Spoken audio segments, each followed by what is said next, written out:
Assalamualaikum warahmatullahi wabarakatuh. Mari klik subscribe di channel ini dan aktifkan tanda loncengnya untuk mendapatkan update pemberitahuan di video berikutnya.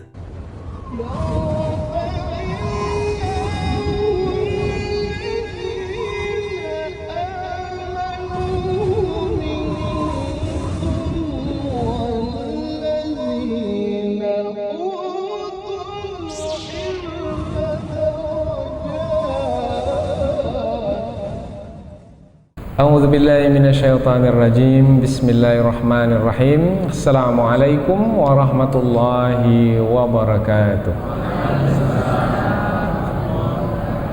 Alhamdulillahirabbil alamin wa bihi nasta'inu ala umurid dunya waddin. Nasta'inuhu wa nastaghfiruh wa na'udzu billahi min syururi anfusina wa min sayyiati a'malina. فمن يهده الله فلا مضل له ومن يضلل فلا هادي له أشهد أن لا إله إلا الله وحده لا شريك له وأشهد أن محمدا عبده ورسوله لا نبي بعده أما بعد. Kita bersyukur kepada Allah Subhanahu wa taala yang masih melimpahkan rahmat dan nikmat-Nya. Kita bersyukur dengan mengucapkan Alhamdulillahi Rabbil Alamin. Tidak lupa pula bersalawat kepada Rasulullah Sallallahu Alaihi Wasallam dengan mengucapkan Allahumma salli ala Sayyidina Muhammad wa ala ali Sayyidina Muhammad. Dan bersalam kepada Rasulullah dengan mengucapkan Assalamu alayka ya Rasulullah. Alhamdulillah, kita dapat kembali meneruskan pengajian tafsir ayat-ayat suci Al-Quran yang insyaAllah kita akan teruskan kepada ayat yang ke-83 dan 84 dari surah Ali Imran, yaitu dua ayat yang menerangkan bahwasanya agama para nabi, mulai dari Nabi Adam alaihi salam sampailah kepada Nabi yang terakhir, Nabi Muhammad sallallahu alaihi wasallam, adalah agama Islam. Dan agama itu hanya satu. Tidak ada agama yang lain kecuali agama Islam. Hubungan ayat ini dengan ayat-ayat yang sebelumnya adalah ayat-ayat sebelumnya menerangkan tentang sifat-sifat tercela Ahlul Kitab. Ahlul Kitab sebagaimana yang telah kita terangkan bahwasanya mereka yang mengaku di sisi mereka, pada mereka ada kitab suci, yaitu kitab suci Taurat yang diturunkan kepada Nabi Musa, kitab suci Zabur yang diturunkan kepada Nabi Daud, kitab suci Injil yang diturunkan kepada Nabi Isa alaihi salam. Nah, mereka mengaku karena di sisi mereka ada kitab suci, mereka mengaku bahwasanya mereka lah yang benar, padahal sebenarnya mereka berdusta.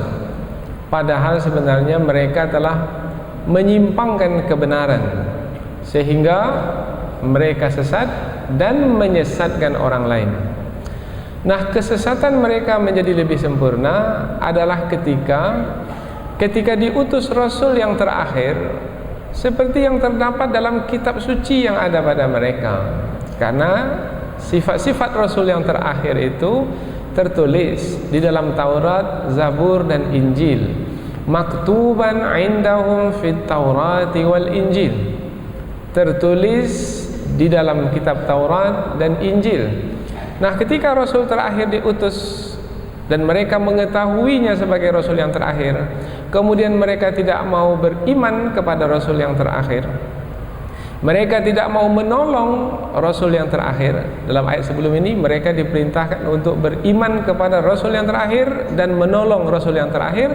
Dan itu adalah janji para nabi terdahulu, janji para nabi di hadapan Allah Subhanahu wa taala. Dan Allah sendiri yang bersaksi ke atas para nabi untuk menunaikan janji mereka apabila Rasul yang terakhir diutus.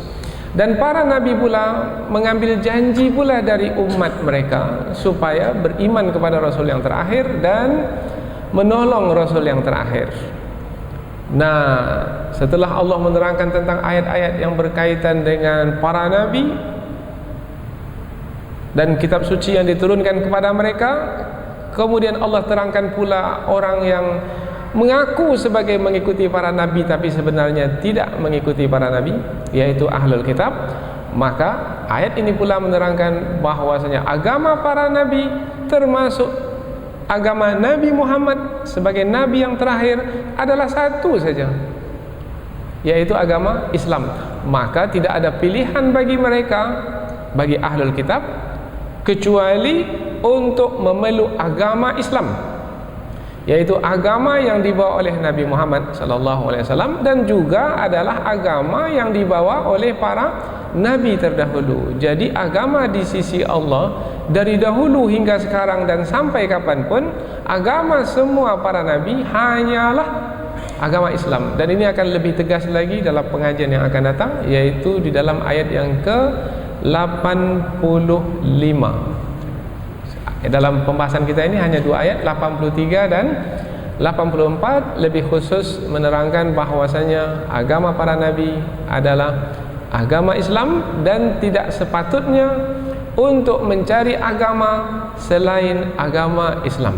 Ini ayat yang kita bahas dalam kesempatan ini. Kalau dalam pengajian yang akan datang, siapa yang mencari agama selain agama Islam, tidak akan diterima agama itu darinya, dan nanti di hari akhirat termasuk ke dalam golongan orang-orang yang merugi. Nah, sekarang ini pembahasan lebih khusus kepada tidak patut mencari agama selain agama Islam, karena memang tak ada lagi agama kecuali agama Islam. Siapa yang melakukan juga, itu adalah perbuatan yang buruk dan tercela. Itu adalah keangkuhan dan kesombongan. Allah Subhanahu wa taala berfirman, A'udzubillahi minasyaitonirrajim. Bismillahirrahmanirrahim. Afaghayra dinillahi yabghun wa lahu aslama man fis samawati wal ardi taw'an wa karhan wa ilaihi yurja'un. Qul amanna billahi وما أنزل علينا وما أنزل على إبراهيم وإسماعيل وإسحاق ويعقوب والأسباط وما أوتي موسى وعيسى والنبيون من ربهم لا نفرق بين أحد منهم ونحن له مسلمون. Allah berfirman, Afaghayra dinillah, maka apakah selain agama Allah, yabghun, mereka mencari, maka apakah mereka mencari selain agama Allah? Walahu aslama, dan baginya, bagi Allah itu, aslama, telah berserah diri, man fis samawati wal ard, yaitu siapa saja yang ada di langit dan di bumi, tau'an wa karhan, dengan ketaatan, kesukaan, ataupun dengan keterpaksaan. Wa ilaihi yurja'un, dan kepadanya, kepada Allah, mereka dikembalikan. Qul, katakanlah wahai Muhammad, katakan kepada manusia semuanya, termasuk kepada ahlul kitab, amanna billah, kami beriman kepada Allah, wa ma unzila alaina, dan kami beriman kepada apa-apa yang telah diturunkan ke atas kami. Yang dimaksudkan adalah Al-Quran, karena ayat ini ditujukan kepada Rasulullah. Yang diturunkan kepada Rasulullah adalah Al-Quran. Wa ma unzila ala Ibrahim, dan apa-apa yang diturunkan kepada Nabi Ibrahim, wa Ismail, dan Ismail, wa Ishaq, dan Ishaq, wa Yaqub, dan Yaqub, wal asbad, dan keturunan Nabi Yaqub. Lebih khusus adalah anak-anak Nabi Yaqub yang berjumlah 12 orang, al-asbad. Wa ma utiya Musa, dan kami juga beriman kepada apa-apa yang diberikan kepada Nabi Musa. Apa yang diberikan kepada Nabi Musa? Kitab suci Taurat. Wa Isa, dan Nabi Isa. Apa yang diberikan kepada Nabi Isa? Kitab suci Injil, wan nabiyun, dan apa-apa yang diberikan kepada para nabi, mir rabbihim, dari Tuhan mereka. La nufarriqu, tidaklah kami membedakan, baina ahadim minhum, di antara satu dari mereka dengan yang lainnya. Kami tak bedakan antara satu dengan yang lain. Wa nahnu lahu, dan kami kepadanya, kepada Allah, muslimun, berserah diri. Kita ulang dari awal ayat, terjemahan langsung. Maka apakah mereka mencari selain agama Allah, padahal baginya lah atau kepadanya lah berserah diri siapa saja yang di langit dan di bumi, dengan kesukaan ataupun dengan keterpaksaan, dan kepadanya mereka dikembalikan. Katakanlah, kami beriman kepada Allah dan apa-apa yang diturunkan kepada kami, dan kepada apa-apa yang diturunkan kepada Nabi Ibrahim, Nabi Ismail, Nabi Ishak, Nabi Yaqub, dan keturunan-keturunannya, dan apa-apa yang diberikan kepada Nabi Musa dan Isa dan para nabi dari Tuhan mereka. Kami tidak membedakan antara satu dengan yang lainnya, dan kami kepadanya berserah diri. Jadi dari dua ayat ini, kesimpulannya atau tafsir ringkasnya adalah ayat ini menerangkan tentang alangkah buruknya, alangkah tercelanya orang yang mencari agama selain agama Islam. Apa sebab? Sebab agama Islam itu adalah agama para nabi, dan agama yang diperakui di sisi Allah hanyalah agama Islam. Maka apabila memang mengagungkan Allah, memuliakan Allah, maka hendaklah memilih agama Islam dan menjadikan agama Islam sebagai jalan hidup. Di atas agama Islam hidup, dan di atas agama Islam meninggal dunia. Kalau boleh, kalau bisa, agama Islam diperjuangkan, dan dengan memperjuangkan agama Islam rela berkorban apa saja, itu apabila mampu. Nah, inilah dia dua ayat yang akan kita bahas dalam kesempatan ini, insya-Allah, dan nampak sekali hubung kaitnya dengan ayat-ayat yang sebelumnya. Dan memang ayat-ayat Al-Quran itu seperti mata rantai, antara satu dengan yang lainnya sangat terikat rapat, dan tak tahu kita mana pangkalnya, mana ujungnya, karena satu kesatuan.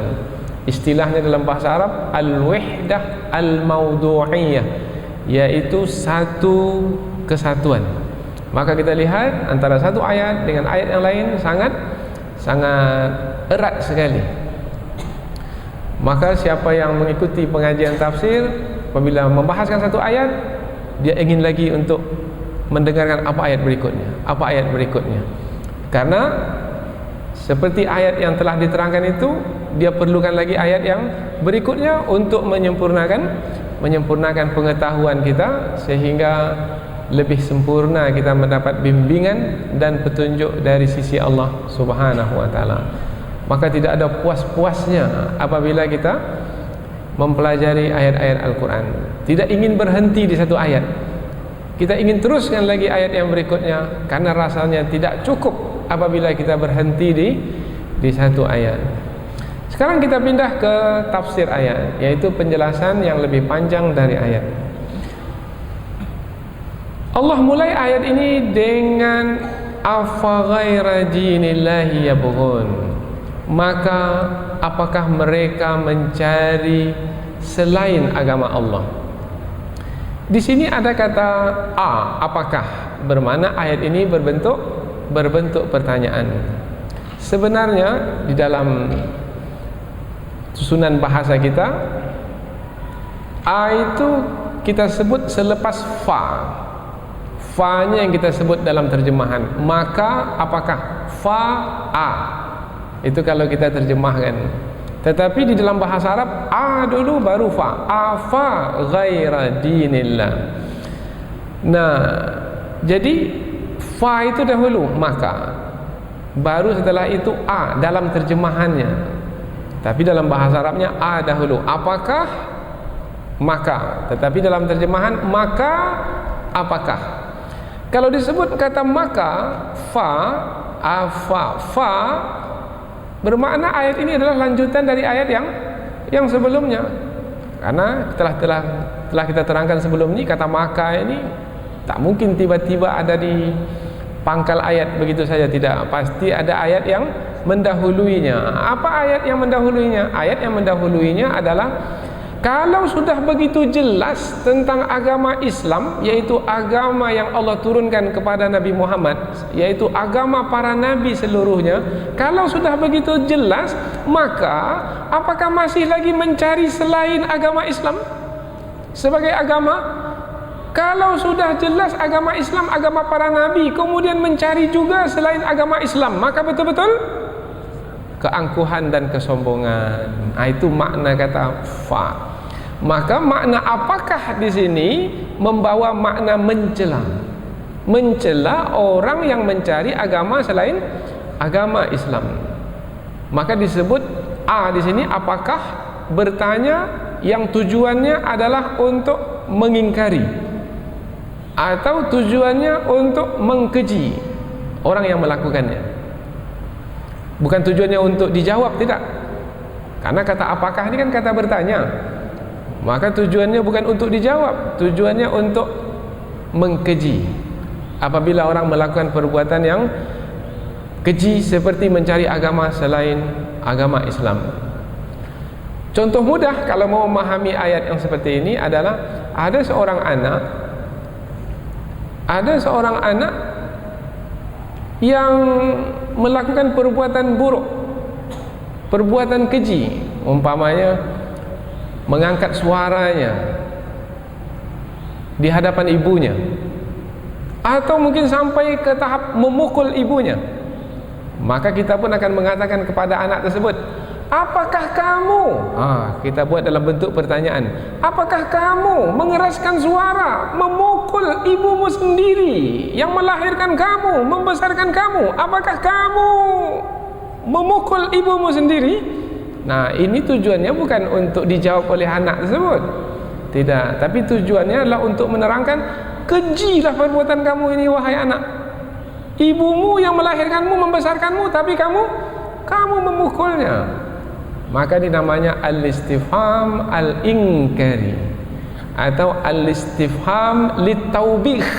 Taubih maknanya untuk menerangkan, kejilah perbuatan yang seperti itu. Maka ayat ini ayat yang menerangkan, kejilah perbuatan ahlul kitab yang mencari agama selain agama Islam. Nah, ada kisah perjalanan kerohanian orang-orang Islam liberal. Apa kisahnya? Kisahnya, saya ini tak mau memeluk agama apa saja, karena supaya saya ini tahu agama yang benar, maka saya mesti keluar dari seluruh agama. Supaya saya tahu mana agama yang sebenarnya, saya mesti mulai dari titik nol. Ini keangkuhan dan kesombongan. Kemudian pada akhirnya, karena belajar dengan orang yang tidak beragama, orientalis, maka akhirnya dimasukkanlah racun oleh orang orientalis. Akhirnya dia sampai kepada kesimpulan semua agama sama. Semestinya kita ini ketika lahir di dunia hendaklah difahami bahwasanya kita itu dalam keadaan fitrah yang suci. Kita itu dalam keadaan beragama Islam. Yang membuat manusia itu tidak beragama Islam ketika dewasanya adalah ayah dan ibunya. Kan begitu bunyi hadis Nabi, kullu mauludin yuladu alal fitrah. Setiap anak yang dilahirkan dalam keadaan fitrah. Fa abawahu, kedua orang tuanya lah, yuhawidanihi au yunassiranihi au yumajjisanihi. Kedua orang tuanya lah yang meyahudikannya, menasranikannya dan memajusikannya. Jadi agama yang asal, agama yang fitrah adalah agama Islam. Setiap orang lahir beragama Islam. Maka kalau ditakdirkan anak orang Yahudi atau anak orang Kristen meninggal dunia sebelum dia dewasa, dia masuk surga. Karena dia dalam agama yang fitrah, agama yang suci. Ini pula ketika dewasa, saya ini mulai dari nol untuk mencari mana dia agama yang benar. Ini cara berfikirnya entah dari mana dapatnya. Inilah dia kelompok yang menyimpang dan mengatasnamakan pula sebagai Islam, Islam liberal. Sebenarnya tak boleh disebut Islam liberal, tidak. Ini disebut kafir liberal namanya. Karena sebenarnya tidak ada hubungannya dengan agama Islam, tak ada hubungannya dengan nilai Islam, tidak ada sedikit pun bersinggungan. Jangankan masuk, bersinggung pun tidak dengan ajaran Islam. Maka tidak layak untuk menyebut sebagai Islam liberal. Tapi kelompok itu memang tidak diterima dan tidak akan diterima oleh umat Islam yang ramai, karena mereka ini adalah juru bicara bagi musuh di tengah umat Islam. Maka apakah mereka mencari selain agama Allah? Maka sudah kita terangkan tadi. Apakah sudah kita terangkan? Mencari selain agama Allah. Agama Allah sudah mereka ketahui, tapi mereka cari lagi yang lain. Itu namanya mengada-ngada namanya. Apa mengada-ngada ini? Buat-buat kerja namanya. Mengapa melakukannya juga? Itu karena keangkuhan dan kesombongan, dengki kepada agama Islam atau dengki kepada Nabi yang terakhir, Rasul yang terakhir yang menyampaikan agama Islam. Kami tak bersetuju lah dengan Nabi yang terakhir itu, sebab Nabi yang terakhir itu bukan dari kalangan kami. Nabi yang terakhir itu dari bangsa Arab. Kami mau Nabi yang terakhir dari kalangan Bani Israel. Itu sebenarnya adalah alasan yang dibuat-buat saja. Ini sudah kita terangkan dahulu. Karena Nabi dari kalangan mereka pun mereka tak mau mempercayainya. Bahkan mereka membunuhnya. Umpamanya orang-orang Yahudi, mereka itu hanya percaya kepada Nabi Musa, Nabi Daud, Nabi Sulaiman. Dan mereka tak mau percaya kepada Nabi Isa alaihissalam. Tidak. Orang Yahudi tak mau percaya kepada Nabi Isa. Itu adalah kelompok Yahudi. Kelompok Nasrani pula adalah percaya kepada Nabi Musa, Nabi Daud dan kepada Nabi Isa alaihissalam, tapi tak pula mau percaya kepada Nabi Muhammad sallallahu alaihi wasallam. Itu orang Kristen, orang Nasrani. Nah, sementara Nabi Musa, Nabi Isa menjelaskan di dalam Taurat dan Injil bahwasanya akan datang setelah mereka itu nabi, yaitu yang bernama Muhammad, Ahmad, ya'ti min ba'dismuhu Ahmad. Akan datang nanti setelah nabi, setelah kami ini nabi, yaitu bernama Ahmad. Nah, bermakna semestinya mereka mengikuti Nabi Muhammad, tapi mereka tidak mau, mereka enggan. Tetapi memang sudah dimaklumi, jangankan Nabi Muhammad, Nabi mereka pun tidak mereka ikuti. Nah, umat Islam adalah umat yang memperakui semua Nabi. Kita memperakui Nabi Musa, kita memperakui Nabi Isa, dan kita memperakui Nabi Muhammad sallallahu alaihi wasallam. Semua para nabi. Nanti akan sampai kepada ayatnya, yaitu ayat berikutnya. Maka apakah mereka mencari selain agama Allah? Agama Allah telah diterangkan melalui ayat-ayat sebelum ini. Kemudian selain agama Allah itu apa? Tak ada sebenarnya selain agama Allah itu. Selain agama Allah itu sebagai agama, tidak ada. Karena agama itu hanya satu saja. Dan sudah pernah kita sebutkan, penyebutan agama dengan makna yang sebenarnya hanya kepada agama Islam. Agama Islam, itu penyebutan yang sebenarnya. Kalau kita menyebut agama Yahudi, itu bukan penyebutan yang sebenarnya. Jangan difahami agama Yahudi, kalau begitu Yahudi adalah sebuah agama juga. Tidak. Agama Nasrani, kalau begitu Nasrani, Kristen itu sebagai agama juga. Tidak. Karena penyebutan agama kepada selain agama Islam itu adalah penyebutan kiasan. bukan penyebutan yang sebenarnya. Apa makna agama? Agama itu diambil dari kata ad-din dalam bahasa Arab, dari kata dal, ya, dan nun. Din, ad-din. Disebut ad-din karena agama itu menerangkan tentang pembalasan.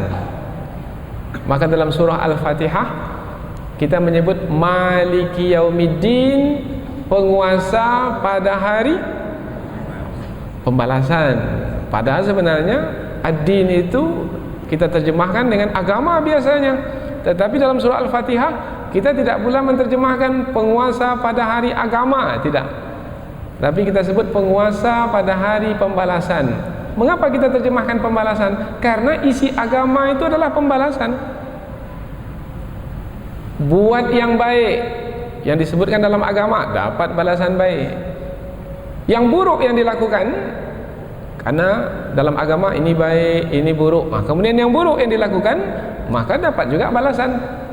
Siapa yang buat baik dapat balasan baik, siapa yang buat buruk dapat balasan buruk. Jadi agama itu di dalamnya adalah menjelaskan tentang pembalasan. Ada tidak selain dari agama Islam yang menerangkan tentang ini baik, ini buruk? Tidak ada. Karena yang berhak untuk menetapkan ini baik, ini buruk adalah Allah. Maka agama yang sebenarnya mestilah datang dari Allah.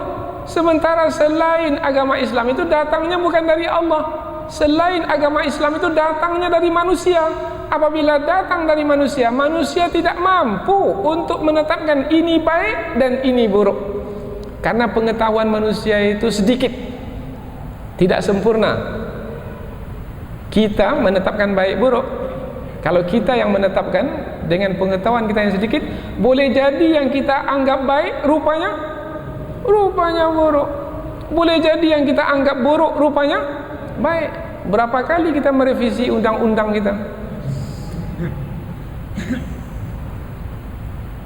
Tetapi undang-undang Islam dalam Al-Quran, dalam hadis Rasulullah ada direvisi. Tidak sesuai untuk segala zaman. Apa sebab?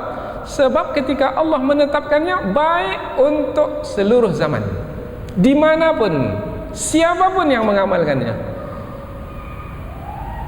Itu makna agama, yaitu yang turun dari sisi Allah. Maka tak bisa menyebut agama Buddha, agama hendak, karena dia datang dari Siddhartha Buddha Gautama, manusia.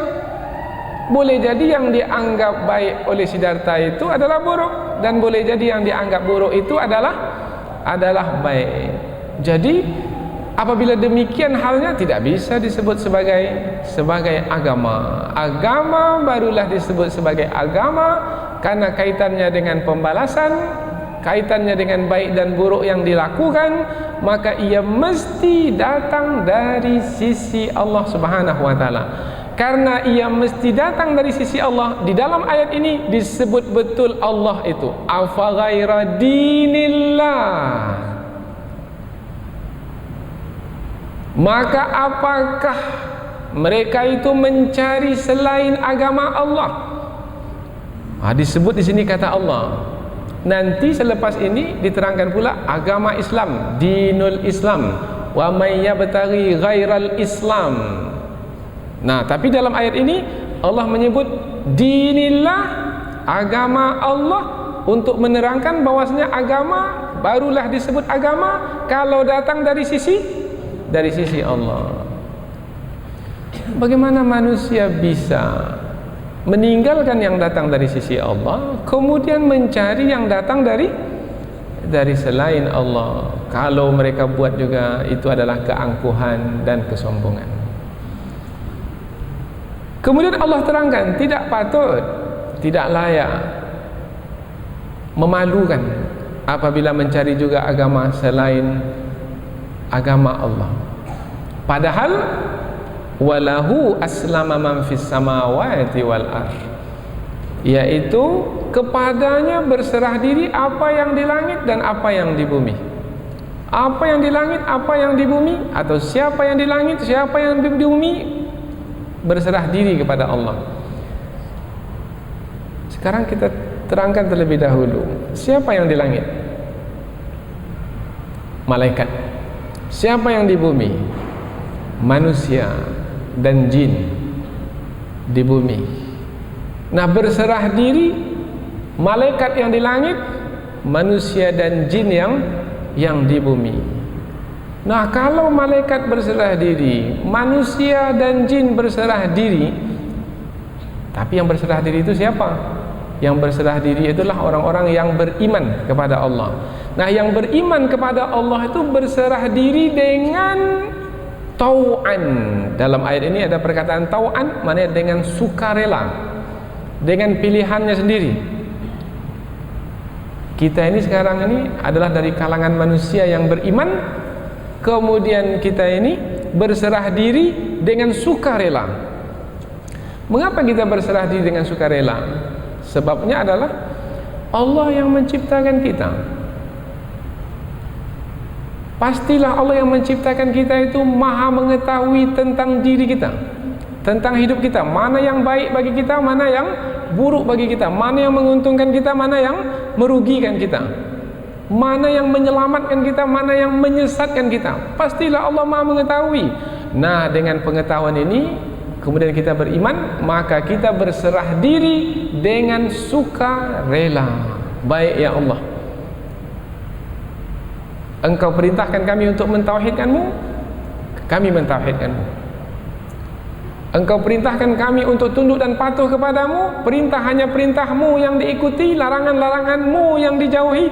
Baik ya Allah, karena memang pasti baik. Setiap yang Engkau perintahkan pasti baik, dan setiap yang Engkau larang pasti buruk. Kami dengan sukarela ya Allah berserah diri kepadamu. Nah, itu manusia yang beriman. Itu jin yang beriman. Jin yang beriman ada juga. Minnal muslimun, di antara kami, kata bangsa jin, ada juga yang beragama Islam. Tetapi ada pula dari yang berada di bumi ini wakarha, yang berserah diri dengan terpaksa. Siapa yang berserah diri dengan terpaksa? Orang-orang kafir. Orang kafir itu berserah diri juga kepada Allah. Nampak tidak mengikuti perintah Allah. Perintah Allah tak dibuat, larangan Allah pula yang dilakukan. Itu kan namanya tak berserah diri. Tapi mengapa disebut dalam ayat ini berserah diri dengan keterpaksaan? Sebenarnya mereka adalah berserah diri dengan keterpaksaan. Pada masa-masa tertentu nampak terang dan jelas sekali. Kapan masa tertentu?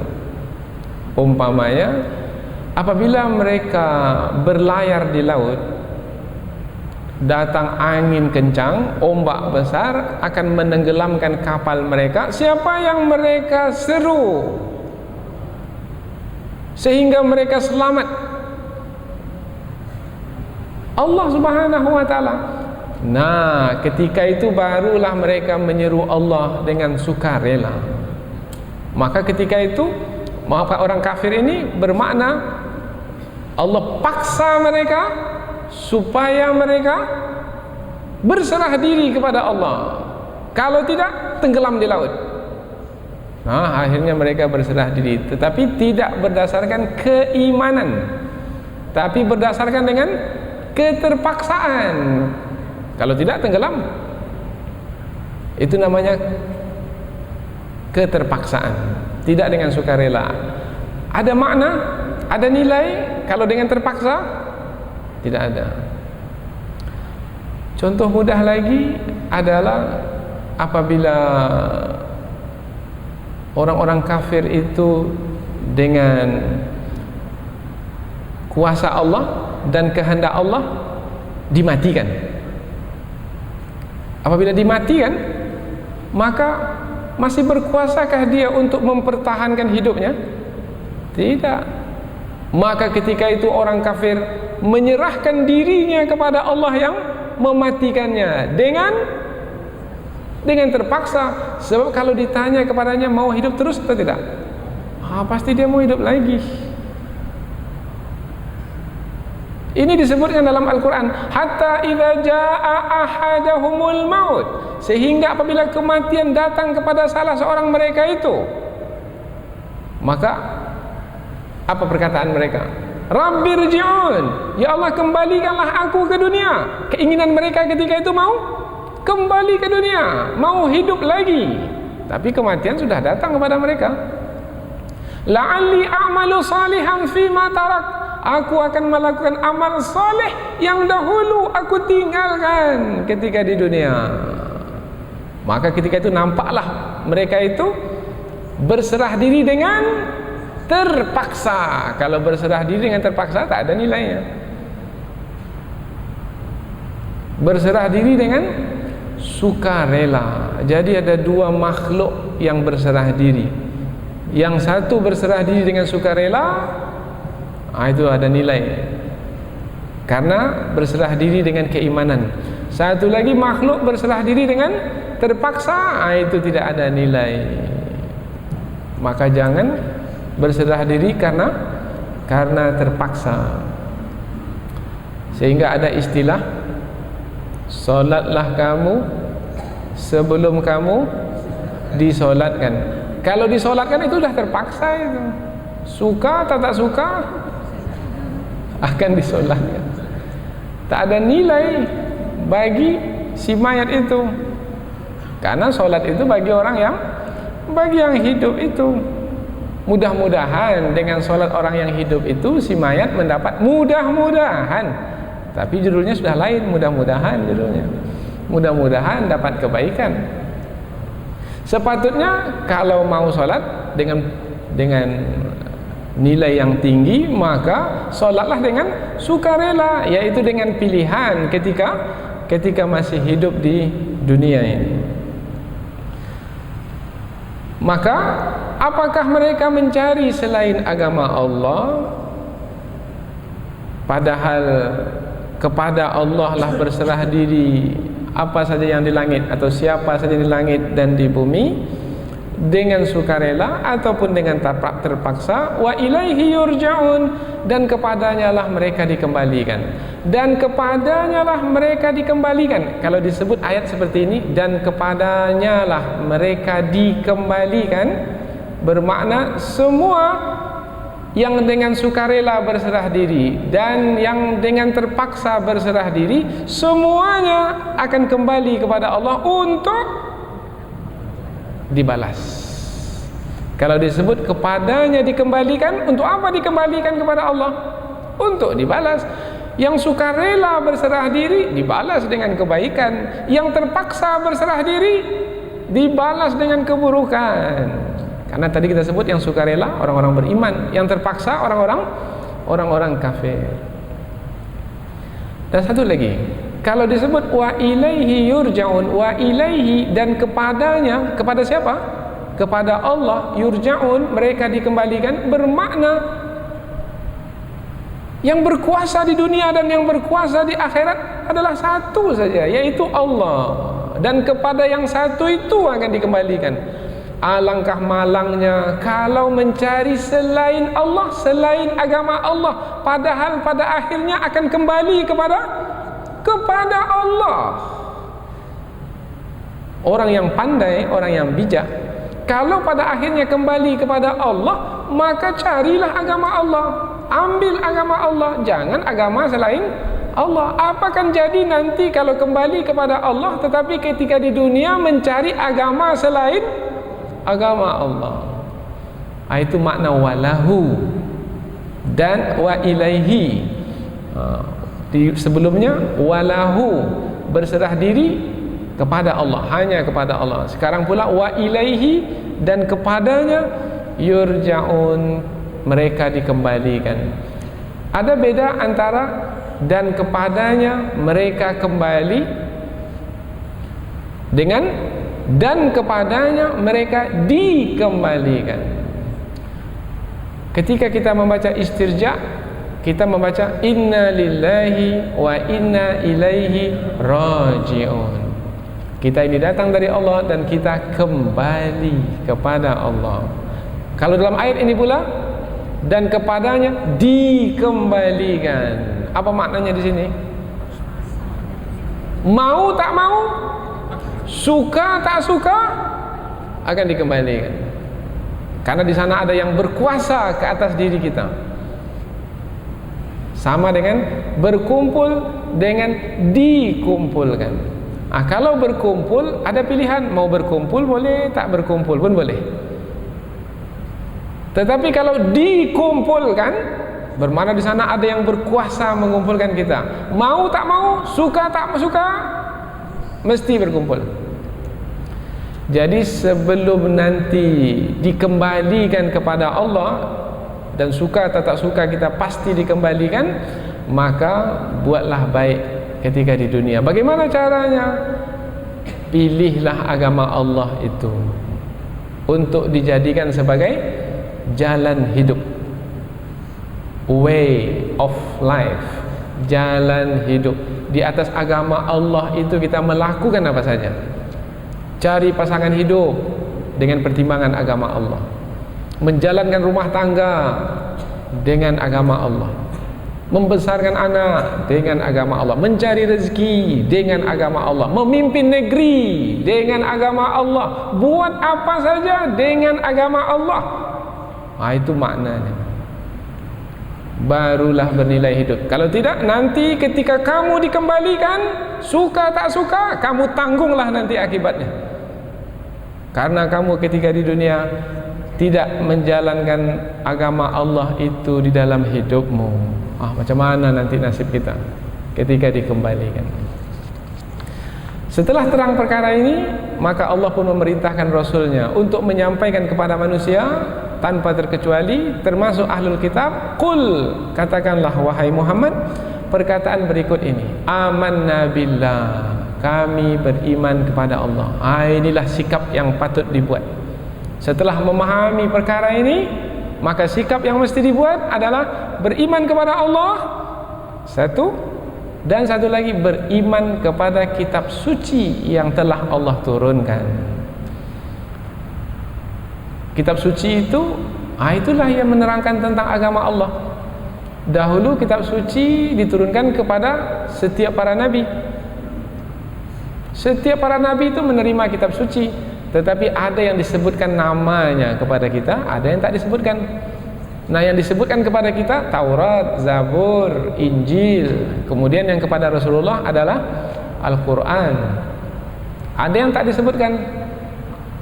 Umpamanya hanya disebutkan suhuf, lembaran-lembaran, suhufi Ibrahim wa Musa, lembaran-lembaran Nabi Ibrahim. Ia adalah juga firman-firman Allah. Kitab suci juga diturunkan kepada Nabi Ibrahim alaihissalam. Nah, beriman kepada Allah dan beriman kepada apa-apa yang diturunkan kepada para nabi. Tapi kita tak tahu lagi apa yang diturunkan kepada para nabi terdahulu, karena yang diturunkan kepada para nabi terdahulu sudah diangkat oleh Allah Subhanahu wa taala. Nah, sekarang ini yang dipercayai atau yang diimani sebagai kitab suci hanyalah yang turun kepada Rasulullah, karena yang turun kepada Rasulullah itu adalah yang dipelihara dan dijaga oleh Allah. Inna nahnu nazzalna dzikra wa inna lahu lahafizun. Sesungguhnya kamilah yang menurunkan Al-Quran itu dan kamilah yang memelihara dan menjaganya. Maka sikap kita sekarang adalah kami beriman kepada Allah, dan kami juga beriman kepada apa-apa yang diturunkan kepada kami, yaitu Al-Quran. Dan kami beriman kepada apa-apa yang diturunkan kepada Nabi Ibrahim dahulu. Tapi kami tak tahu apa yang diturunkan kepada Nabi Ibrahim dahulu, sebab sekarang sudah tak ada lagi. Dan kami juga beriman kepada apa yang diturunkan kepada Nabi Ismail dahulu, tapi sekarang kami tak tahu lagi, karena sudah diangkat oleh Allah. Dan juga kepada Nabi Ishak, Nabi Ya'qub, dan Al-Asbat. Kalau disebut Al-Asbat setelah Nabi Ya'qub, maka yang dimaksudkan adalah 12 anak Nabi Ya'qub alaihissalam. Siapa saja anak Nabi Ya'qub alaihissalam? Termasuklah Nabi Yusuf alaihissalam. Wa ma utiya Musa, dan apa-apa yang diberikan kepada Nabi Musa. Apa yang diberikan kepada Nabi Musa dahulu? Taurat. Wa Isa, dan apa yang diberikan kepada Nabi Isa dahulu? Injil. Wan nabiyun, dan juga para nabi juga menerima kitab suci, tapi Allah tak memberitahukannya apa nama kitab suci mereka. Min rabbihim, semua kitab suci itu adalah dari Tuhan mereka. Nah, sikap kita sekarang adalah la nufarriqu baina ahadim minhum. Apabila telah disebutkan banyak sekali para nabi, Nabi Ibrahim, Nabi Ismail, Nabi Ishak, Nabi Yakub, Nabi Musa, Nabi Isa, sikap kita jangan membedakan antara satu nabi dengan nabi yang lain. Seperti yang kita sampaikan tadi, orang Yahudi membedakannya, ini nabi kami, ini bukan nabi kami. Orang Kristen juga mengatakan ini nabi kami, ini bukan nabi kami. Umat Islam tidak boleh mengatakan ini nabi kami, ini bukan nabi kami. Karena dahulu ketika belajar di SD, kita salah mendapat pengetahuan, yaitu Nabi Musa nabi orang Yahudi, Nabi Isa nabi orang Kristen, Nabi Muhammad nabi orang Islam. Ini pengetahuan yang salah. Nabi Musa, Nabi Isa, Nabi Muhammad adalah nabi umat Islam. Semua para nabi adalah nabi umat Islam. Karena para nabi itu adalah beragama Islam. Wa nahnu lahu muslimun, dan kami kepadanya, kepada Allah berserah diri. Tadi sudah disebutkan berserah diri, sekarang disebutkan lagi berserah diri. Berserah diri maknanya tunduk dan patuh kepada Allah. Apabila ada perintah Allah, mengikutinya, berserah diri. Apabila ada larangan Allah, menjauhinya, berserah diri. Nah, sikap kita sekarang adalah berserah diri kepada Allah. Nah, berserah diri, nampaklah kerendahan hati. Tak mau berserah diri, kemudian mencari juga agama selain agama Allah, itu namanya keangkuhan dan kesombongan. Allah menghendaki dari kita kerendahan diri kita, karena kita diciptakan sebagai hamba. Apabila diciptakan sebagai hamba, maka sepatutnya adalah merendahkan diri kepada Allah Subhanahu wa taala, tunduk dan patuh kepada Allah dengan kesukaan. Inilah pembahasan penting menyangkut tentang nilai hidup kita. Dan apabila mengetahui perkara ini, maka tugas berat di pundak kita. Apabila agama Islam adalah agama yang benar, dan hanya agama Islam agama yang benar, karena ia adalah agama semua para nabi, dan pada hari ini banyak sekali agama selain agama Islam, dan itu bukanlah agama yang sebenarnya, maka tugas kita adalah menyampaikan kepada mereka bahwasanya, wahai orang yang tidak beragama Islam, kamu sebenarnya tidak di atas agama yang benar. Maka tinggalkanlah agamamu itu dan masuklah agama Islam. Ini disebut berdakwah. Maka beban kita sekarang adalah berdakwah. Dan apabila kita berhasil, beruntung. Sebab mendapat hidayah satu orang karena kita lebih baik dari alam seisinya. Lebih baik dari alam, termasuk isi-isinya sekali. Nikmat yang paling besar yang Allah berikan alam semesta ini, nah, lebih baik dari alam semesta ini. Ayyuhda bika rajulan khairul laka min humurin ni'am. Dapat petunjuk orang satu orang saja karena kita, sehingga memeluk Islam, sehingga memeluk agama para nabi, sehingga memeluk agama yang diperakui oleh Allah, itu adalah lebih baik dari alam semesta ini. Kesini sebenarnya kita pergi, kesini sebenarnya kita pergi, tapi malangnya banyak yang tidak pergi ke sini. Dia pergi adalah untuk membangun rumah yang besar, untuk mengumpulkan harta yang banyak, untuk sampai ke kekuasaan yang paling tinggi. Setelah itu tua dan mati, tak ada nilai hidupnya, karena hidupnya hanyalah untuk dunia yang akan ditinggalkan. Sementara hidup kita ini adalah untuk akhirat yang akan kita jalani. Walal akhiratu khairu wa abqa. Akhirat itu adalah lebih baik dan lebih kekal. Mudah-mudahan apa yang kita pelajari ini ada manfaatnya insya-Allah. Subhanakallahumma wa bihamdika asyhadu an la ilaha illa anta wa astaghfiruka wa atubu ilaik. Wassalamualaikum warahmatullahi wabarakatuh.